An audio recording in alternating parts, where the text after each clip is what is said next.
গাজায় ইসরায়েলি আগ্রাসনের প্রতিবাদে বিশ্বের বিভিন্ন দেশেই বিক্ষোভ হচ্ছে। অনেক দেশে রাস্তায় নামেন শিক্ষার্থীরাও। যুক্তরাষ্ট্র বিভিন্ন বিশ্ববিদ্যালয়ে ফিলিস্তিনিদের প্রতি সংহতি জানিয়ে বিক্ষোভ সমাবেশ হয়েছে। গাজায় চলমান ইসরায়েলি হামলাকে কেন্দ্র করে যুক্তরাষ্ট্রের হার্ভার্ড বিশ্ববিদ্যালয়ে বেড়েছে ইসলাম ও ইহুদি বিদ্বেষ। বিশ্ববিদ্যালয় কর্তৃপক্ষের গঠিত দুটি টাস্ক ফোর্সের অনুসন্ধানে উঠে এসেছে এমন তথ্য। গাজা যুদ্ধকে কেন্দ্র করে বিশ্ববিদ্যালয়টির ক্যাম্পাস যখন বিক্ষোভে উত্তাল হয়ে ওঠে, তখনই ওই টাস্ক ফোর্স দুটি গঠন করা হয়। হার্ভার্ড ক্যাম্পাসে ইসলাম ও ইহুদি বিদ্বেষের চিত্র তুলে ধরে মঙ্গলবার আলাদা দুটি প্রতিবেদন প্রকাশ করা হয়েছে। বিশ্ববিদ্যালয় ক্যাম্পাসে উভয় সম্প্রদায়ের ছাত্র শিক্ষকরা কী ধরনের বৈষম্য ও বৈরিতার মুখোমুখি হচ্ছেন তা উঠে এসেছে প্রতিবেদনটিতে।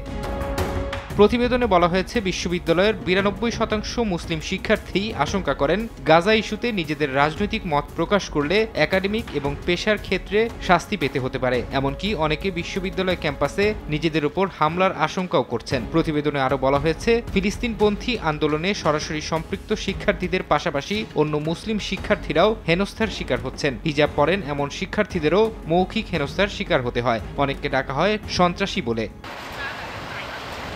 প্রতিবেদনে বিশেষভাবে গুরুত্ব দেওয়া হয়েছে ডক্সিং বা ব্যক্তিগত তথ্য অনলাইনে ফাঁস করে দেওয়ার বিষয়টিকে। শুধু শারীরিক নিরাপত্তা ও মানসিক স্বাস্থ্যের জন্যই নয়, বরং শিক্ষার্থীদের ভবিষ্যৎ কর্মজীবনের জন্যও এটিকে হুমকি হিসেবে আখ্যা দেওয়া হয়েছে।